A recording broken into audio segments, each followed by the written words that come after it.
अध्यक्ष जी नमस्कार। अध्यक्ष जी प्रणाम।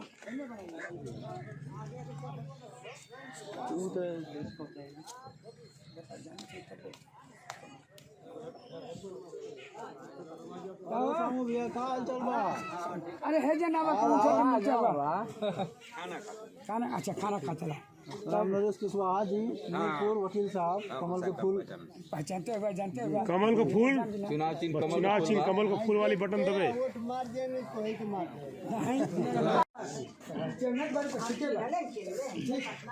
आशीर्वाद मिले।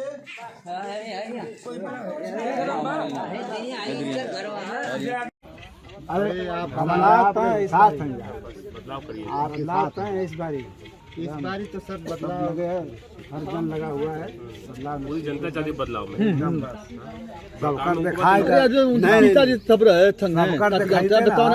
विजय फोन कर मुझे को गाय ना दिया कोई छोड़ पे एक को गाय भेजना कब ना सही बात तो गाय दावर भी होगा कट्टा नहीं धन पूजा तो ले आदले साइड आई को मजा ले ना तू किए खेव था पप्पू 500 गाय देनी हम दुआर में 10 पैसा ऊपर सब रहे हम पूजा आदमी पूछा ना हम तू किए खेव ले ले हमें पर ये मग नहीं ठीक है तू किए खेव तू कहीं जाते उन तो एक चीज हो बिना न खद दत रोत पथुइया वो पर आपके हर सुख दुख हर कार्यों में मैंने रहकर कहीं न कहीं आपके मान सम्मान और स्वाभिमान को बचाने का काम किया है। लगातार इस क्षेत्र का हम लोगों ने भी चाहते हैं कि मात्र हम लोगों के पास बहुत कम समय है। 7 तारीख का दिन हमारे लिए, आपके लिए, नौजवान साथियों के लिए, माताएं बहनों के लिए, किसानों के लिए, सबके भविष्य का चुनाव है।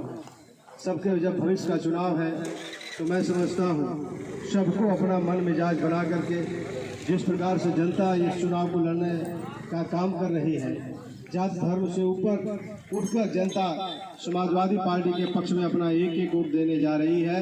ये कहीं न कहीं ये जनता ने एहसास करा दिया है कि हम सभी लोग समाजवादी पार्टी के साथ हैं। हर जाति धर्म से ऊपर उठ करके हर धर्म के हर जाति के लोगों ने।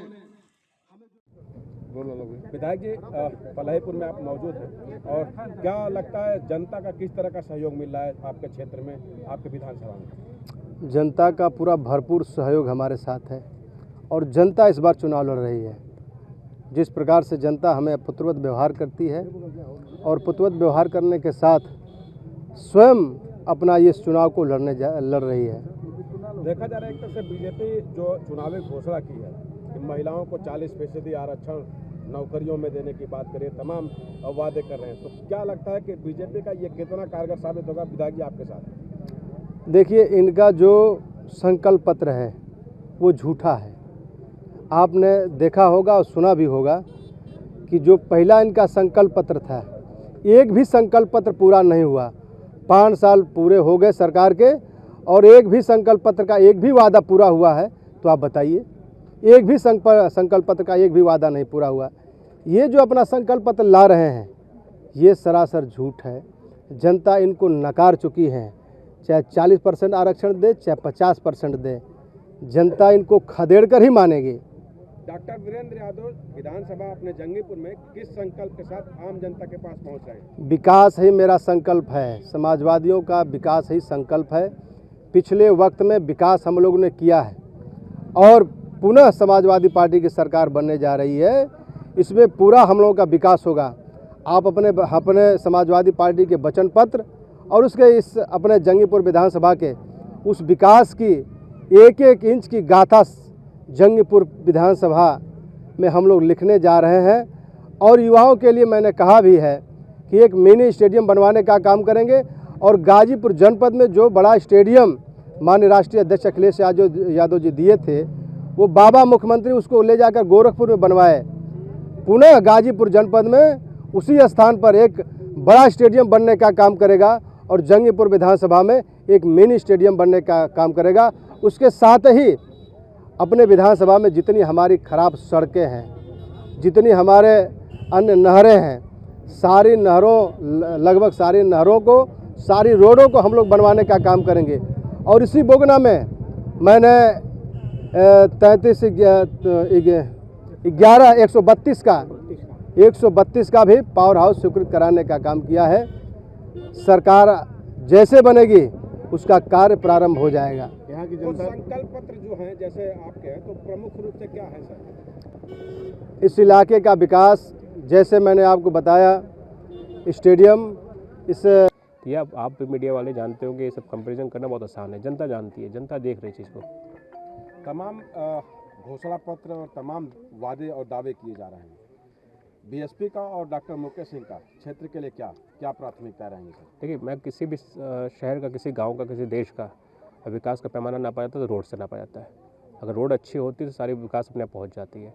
और अपने जंगल विधानसभा देखा होगा, चाहे गली में चाहे मेन रोड पर देखें तो यहाँ सड़कें नहीं है। गेट तो जरूर बनेंगे, सड़कें नहीं है।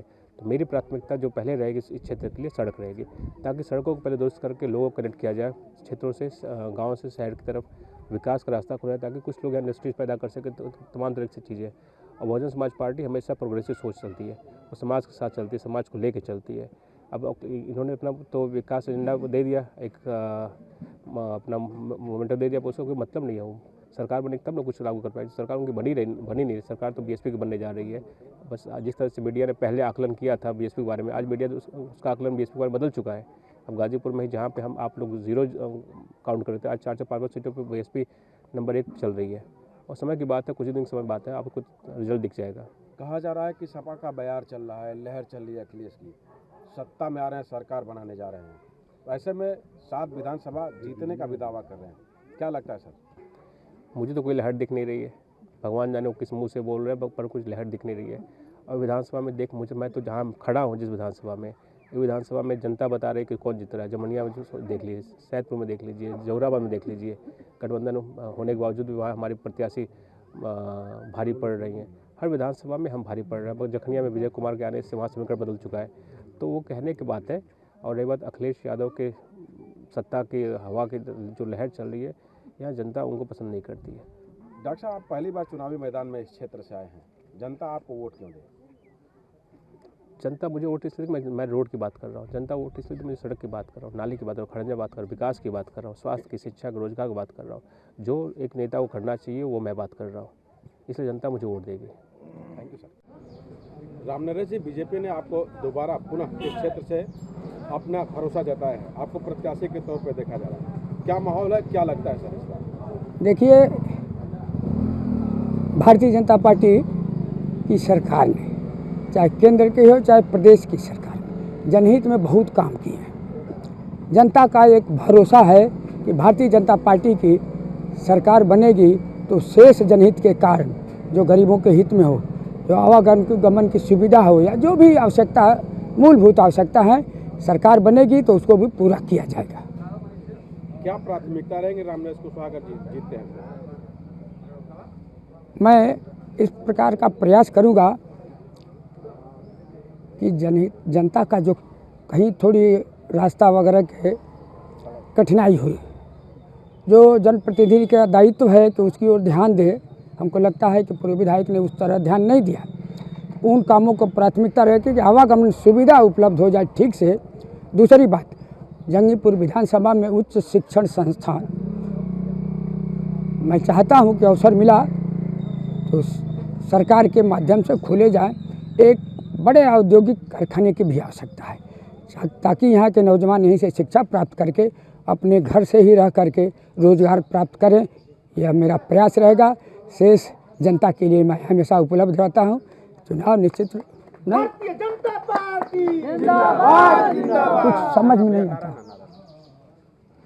रामनरेश जी, विपक्ष यानी कि जो सिटिंग एमएलए हैं सब, वो लगातार क्षेत्र में दावा करते जा रहे हैं कि अब की बार जो है जंगीपुर विधानसभा को मॉडल विधानसभा बनाएंगे। क्या लगता है?